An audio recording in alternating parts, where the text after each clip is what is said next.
రాష్ట్ర ఐటీ విద్యాశాఖల మంత్రి లోకేష్ ఢిల్లీకి చేరుకున్నారు. పలువురు కేంద్ర మంత్రులతో సమావేశం కానున్నారు.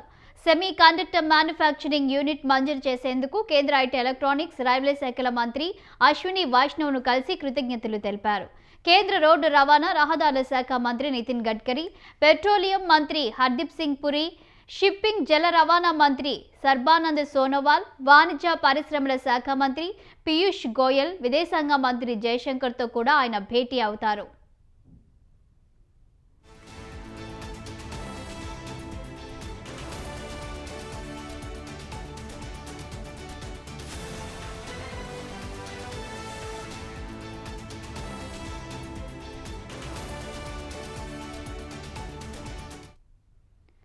పెండింగ్ ప్రాజెక్టులపై చర్చిస్తారు. రాష్ట్ర ప్రభుత్వం తరపున వివిధ ప్రతిపాదనలను వారికి సమర్పిస్తారు. మరోవైపు ముఖ్యమంత్రి చంద్రబాబు 21న ఢిల్లీ వెళ్లనున్నారు. 22న పలువురు కేంద్ర మంత్రులతో సమావేశమవుతారు. ఇక ఈ అంశానికి సంబంధించి మరింత సమాచారం మా విజయవాడ ప్రతినిధి సంతోష్ అందిస్తారు. సంతోష్. Good morning Shalini.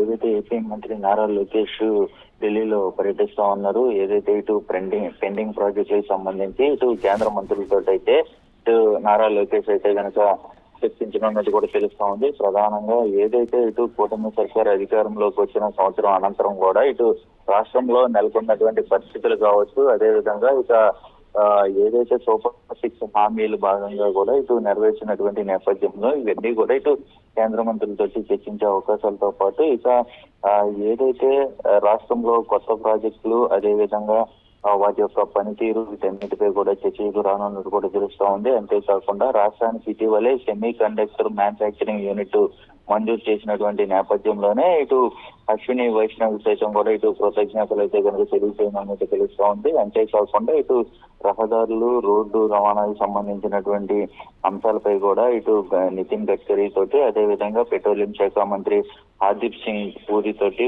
ఓడరేవుల జల రవాణా శాఖ మంత్రి సోనోవాల్ తోటి, అదేవిధంగా వాణిజ్య పరిశ్రమల శాఖ మంత్రి పీయూష్ గోయల్ తోటి అయితే కనుక ఇటు నారా లోకేష్ అయితే కనుక ఇటు భేటీ కానున్నట్టు కూడా తెలుస్తా ఉంది. ఈ నేపథ్యంలోనే ఇక విదేశాంగ శాఖ మంత్రి జయశంకర్ తో కూడా ఎంతో కీలకమైనటువంటి చర్చ అనేది కూడా నడవనున్నట్టు కూడా తెలుస్తా ఉంది. ఎందుకంటే ఏపీలో లిక్కర్ స్కామ్ నేపథ్యంలోనే కొంతమంది ఏదైతే ఇటు విదేశాలకు వెళ్ళినటువంటి నేపథ్యంలోనే వారిని తిరిగి స్వదేశానికి తీసుకొచ్చేటువంటి నేపథ్యంలోనే ఇక విదేశాంగ శాఖ మంత్రితో మాట్లాడి అక్కడ ఉన్నటువంటి ఇంటర్పోల్ ఆఫీసర్లతో అయితే కనుక చర్చించి వీటన్నిటిని కూడా ఇటు తిరిగి తీసుకొచ్చే నేపథ్యంలోనే ఇటు ఈ యొక్క నారా లోకేష్ భేటీ అనేది కూడా కానున్నట్టు తెలుస్తా ఉంది. ఎంతో కీలకమైనటువంటి అంశాలపై ఈ రోజు నారా లోకేష్ కేంద్ర మంత్రులతో అయితే చర్చించనున్నట్టు కూడా తెలుస్తా ఉంది. మొత్తంగా అయితే ప్రజా ప్రయోజనాలతో పాటు ఇక్కడ రాష్ట్రంలో నెలకొన్నటువంటి పరిస్థితులు, అదేవిధంగా లిక్కర్ స్కామ్ కేసుకి సంబంధించినటువంటి అంశాలు, అదేవిధంగా సింగపూర్ కి సంబంధించినటువంటి పర్యటన అంశాలు సైతం కూడా ఇటు నారా లోకేష్ చర్చించనున్నట్టు కూడా తెలుస్తా ఉంది. ఎందుకంటే ఇటు సింగపూర్ పర్యటనలో భాగంగా ఇటు ఏపీ నుంచి వైసీపీ పెట్టినటువంటి మెయిల్స్ కావచ్చు, అదేవిధంగా ఇటు అడుగడుగున అభివృద్ధికి ఆటంకాలు ఏర్పడుతున్నటువంటి వైసీపీ నేతలు చేస్తున్నటువంటి అరాచకాలకు గాను వీటన్నిటిపై కూడా ఇటు నారా లోకేష్ ఈ రోజు కేంద్ర మంత్రులతోటి కీలకమైనటువంటి అంశాలతో అయితే భేటీ కానున్నట్టు కూడా తెలుస్తా ఉంది. Shalini. Okay, right. Thank you Santosh.